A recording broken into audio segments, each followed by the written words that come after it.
Hello दोस्तों, स्वागत है आपका हमारे YouTube चैनल में। यहाँ पे हम लोग डेली बेसिस पे आपको इन्वेस्टमेंट से रिलेटेड, पैसे के बारे में जानकारी या बैंकिंग सेक्टर से रिलेटेड आपको पूरी जानकारी देते रहते हैं, जिसमें आपको बहुत ज़्यादा फायदा भी होता है और आप कमेंट भी करते हैं। तो ऐसे ही एक कमेंट को हमने पिक किया कि वन टाइम इन्वेस्टमेंट के बारे में लोग जानना चाह रहे थे, कुछ ऐसे फंड के बारे में जिसमें कि आप एक बार इन्वेस्ट करके बहुत अच्छा रिटर्न पा सकते हैं। तो ऐसे ही एक फंड के बारे में आज हम लोग बात करने वाले हैं। बहुत ही जबरदस्त वीडियो होने वाली है, तो वीडियो को अभी से लाइक कर दीजिए, चैनल को सब्सक्राइब कर लीजिए। तो चलिए आगे बढ़ते हैं। अगर आप भी चाहते हैं कि एक बार इन्वेस्टमेंट करके कुछ सालों के लिए छोड़ दें और कुछ सालों बाद मुझे वो जो फंड है वो बहुत अच्छा रिटर्न दे, तो ये जो फंड मैं आज आपको बताने वाला हूं, इसका अगर आप रिटर्न देखेंगे तो आपको लगेगा कि हाँ, ये फंड मेरे काम का हो सकता है। अब इस फंड की क्या क्या चीजें हैं, सबसे पहले नाम जान लेते हैं।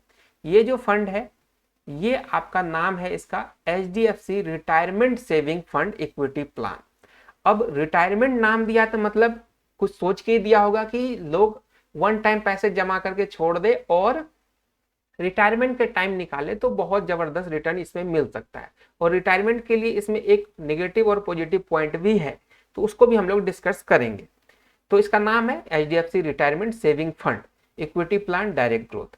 अब इस फंड की क्या क्या चीजें हैं वो जान लेते हैं। ये जो फंड है, इसने अभी तक 5 साल से ज्यादा टाइम हो चुका है इस फंड को।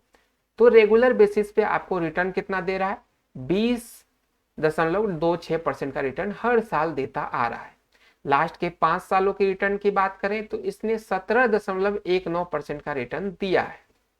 यही चीज लास्ट के 3 सालों की बात करें तो 34.99 यानी कि लगभग 35% का रिटर्न इसने लास्ट के 3 सालों में हर साल दिया है। और लास्ट के 1 साल में इसने 30.98% यानी कि लगभग 31% का रिटर्न आपको दिया है। अब इसके बाद इसमें इन्वेस्ट किस तरीके से आप करेंगे? अगर आप चाहते हैं कि मैं मंथली इन्वेस्टमेंट करूं तो आपको मिनिमम 100 रुपए इसमें हर महीने जमा करने पड़ेंगे। और आप चाहते हैं कि मैं एक बार पैसे जमा करके छोड़ दूं इस फंड को कुछ सालों के लिए, तो उस स्थिति में आपको इसमें मिनिमम 500 रुपए जमा करने पड़ेंगे। मैक्सिमम की कोई लिमिट नहीं है, आप अपने अकॉर्डिंग इसमें कर सकते हैं। अब इसके फंड साइज की बात कर लेते हैं, यानी कि अभी तक कितने लोगों ने कितने पैसे इसमें जमा कर दिए हैं। तो इसमें अभी तक 3,137 करोड़ रुपए जमा हो चुके हैं इस फंड में। अब इसके होल्डिंग्स की बात कर लें। होल्डिंग्स मतलब कि जो पैसे आप इसमें जमा करेंगे वो पैसे ये फंड, इस फंड के फंड मैनेजर किन किन कंपनियों में इन्वेस्ट करती है जिससे कि आपको अच्छा रिटर्न मिलता है। वो कंपनियां हैं ICICI बैंक, उसके बाद HDFC bank limited, Infosys, Reliance industry, state bank of India. ये टॉप की 5 कंपनियां हैं जिनमें सबसे ज्यादा इस फंड के द्वारा इन्वेस्ट की जाती है। अब हम लोग चलते हैं रिटर्न पे कि हम कितना इन्वेस्ट करके कितना रिटर्न पा सकते हैं। तो यहाँ पे हम लोग जो कैलकुलेशन करेंगे वो बहुत ही मिनिमम अमाउंट की वन टाइम अगर 61,500 या 60,000 रुपये आप जमा कर देते हैं तो कितना रिटर्न आपको मिलेगा। सपोज कीजिए यहाँ पे आपने जमा किया 61,500 रुपए, ये एक बार जमा करके आपने इसको छोड़ दिया और अभी आपने देखा कि हर साल 20% का रिटर्न मिलता आ रहा है। तो हम लोग 20% पे ना कैलकुलेट करके 18.5% पे कैलकुलेशन कर रहे हैं। अब 61,500 अगर आप जमा करते हैं और 5 सालों के लिए इसको क्या करते हैं, छोड़ देते हैं, और 18.5% का अगर रिटर्न दिया तो आपको जो रिटर्न के तौर पे पैसे मिलेंगे वो 82,203 रुपए मिलेंगे। और 61,500 आपके खुद के अमाउंट थे, टोटल जोड़ के 1,43,703 रुपए आपके हो जाएंगे टोटल वैल्यू आपके फंड की सिर्फ 5 सालों में। अब यही चीज अगर हम लोग बात करें कि 10 सालों के लिए, तो आपका जो इन्वेस्टमेंट अमाउंट है वो तो वही रहेगा, लेकिन आपको रिटर्न 10 सालों में मिल जाएगा 2,74,283 रुपए। टोटल वैल्यू आपके फंड की हो जाएगी 3,35,783 रुपए की। अब इसके बाद अगर आप इसी चीज को 15 सालों के लिए छोड़ते हैं तो आपका इन्वेस्टमेंट अमाउंट उतना ही रहेगा, चाहे आप 30 साल के लिए छोड़ दे, 10 साल के लिए छोड़ दे, 25 साल के लिए छोड़ दे, लेकिन टाइम के साथ आपके पैसे किस तरीके से डबल ट्रिपल 10 टाइम्स हो रहे हैं वो आप देखिए। अगर आप 15 साल इस पैसे को छोड़ देते हैं और 18% का रिटर्न हर साल मिलता रहा तो 7,23,000 रुपए आपको रिटर्न के तौर पे मिलेंगे और टोटल वैल्यू हो जाएगी 7,84,000 की।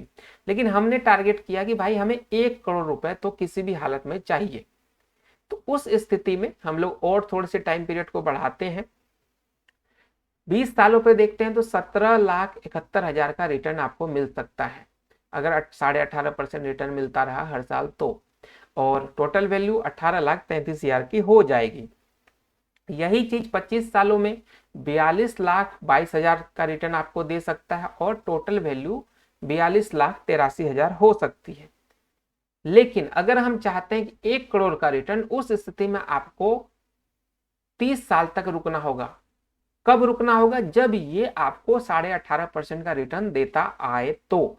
हो सकता है ये 18.5 से 19 हो जाए, 20 हो जाए, उस स्थिति में 30 साल रुकने की जरूरत नहीं पड़ेगी, आपकी 26-27 ईयर में भी ये कंप्लीट 1 करोड़ का टारगेट पूरा कर सकता है। लेकिन हो सकता है किसी कंडीशन में कि जो ये रिटर्न है वो 18.5 ना होकर 17% हो जाए, 16% हो जाए, तो ये अमाउंट जो है आपका 30 सालों में ये 1 करोड़ ना होके 80 लाख 70 लाख तक भी हो सकता है। तो क्योंकि रिटर्न की कोई भी गारंटी एसआईपी, म्यूचुअल फंड या शेयर मार्केट में नहीं होता, तो इस चीज की आपको हमेशा ध्यान रख के ही इन्वेस्टमेंट करना चाहिए। नहीं तो आप सोचेंगे कि हाँ मैंने तो पैसे जमा कर दिया, अब तो 30 साल बाद मुझे बस निकालना है और मेरे पास इतने पैसे आ जाएंगे, तो इस चीज में बिल्कुल भी ना रहे। अगर कोई आपको ऐसे गारंटी दे के बताता है कि इतना तो मिलेगा ही मिलेगा, तो वो आपको सिर्फ झूठी चीजें बता रहा है। क्योंकि आप भी जानते हैं म्यूचुअल फंड टोटली डिपेंड करता है मार्केट पे, और मार्केट का कोई भी गारंटी नहीं होती, कभी भी मार्केट डाउन अप हो सकता है। तो इस चीज को जरूर ध्यान रखें। लेकिन एक चीज अपन जरूर सोच सकते हैं, कह सकते हैं कि ये जो रिटर्न है ये अप डाउन होता है, लेकिन इतना भी नहीं होगा कि आपको नुकसान हो जाए, कुछ हो जाए। थोड़े बहुत, जैसे अपन ने 1 करोड़ की बात की तो ये 80 लाख 70 लाख इतना भी हो सकता है। लेकिन आप चाहेंगे कि आपने 61,000 जमा किए और आपको 50,000 भी सही से नहीं मिल रहे, ऐसी स्थिति अभी तक मार्केट में उत्पन्न नहीं हुई है इतने सालों में, और 30 साल में आपको जरूर बहुत अच्छा रिटर्न दे सकता है। तो ये हो गई बेसिक चीजें। अब जो मेन पॉइंट है इसका कि पॉजिटिव क्या क्या चीजें इसमें है, तो आप पॉजिटिव पॉइंट की बात करें तो इसका जो एग्जिट लोड है, यानी आप अगर इसको बीच में ही निकालना चाहते हैं तो 0 है। ठीक है, कुछ टाइम पीरियड होता है, उसके बाद अगर आप इसको निकालते हैं तो 0 आपको पैसे कटेंगे। लोअर एक्सपेंस रेशियो, यानी कि 1% से एक्सपेंस रेशियो इसका कम है। अब पूछे, बहुत सारे लोग बार बार पूछते हैं एक्सपेंस रेशियो क्या होता है। तो एक्सपेंस रेशियो वो अमाउंट होता है जो आपके फंड से काटा जाता है इसके फंड मैनेजर के द्वारा। क्योंकि अगर कोई आपके पैसे का रख रखाव कर रहा है, उसको सही तरीके से इन्वेस्ट कर रहा है, तो उसको भी घर चलाने के लिए कुछ पैसे की जरूरत पड़ती है, तो वो आपके पैसे से 0.81% काटेगा। अब ये जो फंड है ये टॉप रैंक फंड है, बराबर मतलब कि रेगुलर बेसिस पे ये टॉप करता आ रहा है अपने कैटेगरी में। अब ये तो हो गई पॉजिटिव। अब कुछ नेगेटिव चीजें भी होगी। नेगेटिव चीजें एक तौर से आप मान सकते हैं, वैसे नेगेटिव नहीं कहना चाहिए, लेकिन फिर भी बहुत सारे लोग इसको नेगेटिव मानते हैं कि ये जब आप पैसे इसमें इन्वेस्ट करेंगे इस फंड में, तो आप 5 साल तक ये पैसे को नहीं निकाल पाएंगे। क्योंकि रिटायरमेंट फंड है, और रिटायरमेंट फंड का लगभग रिटायरमेंट फंड का यही फंडा होता है कि आपके पैसे को एक लॉक इन पीरियड दिया जाता है कि आप पैसे इन्वेस्ट करने के बाद कुछ समय के लिए उस पैसे की कोई छेड़खानी नहीं कर सकते। तो ये एक नेगेटिव पॉइंट के तौर पे मान सकते हैं इसको, बट इतना बड़ा भी कोई नेगेटिव पॉइंट ये नहीं है। तो ये थी आज की वीडियो कैसी लगी जरूर बताइएगा। कोई डाउट हो, कोई क्वेश्चन हो, आप हमें लिख सकते हैं कमेंट बॉक्स में। तब तक के लिए आप हमारे चैनल को सब्सक्राइब करिए। मिलते हैं एक नए वीडियो में, तब तक के लिए स्वस्थ रहें, मस्त रहें और इन्वेस्टमेंट करते रहें।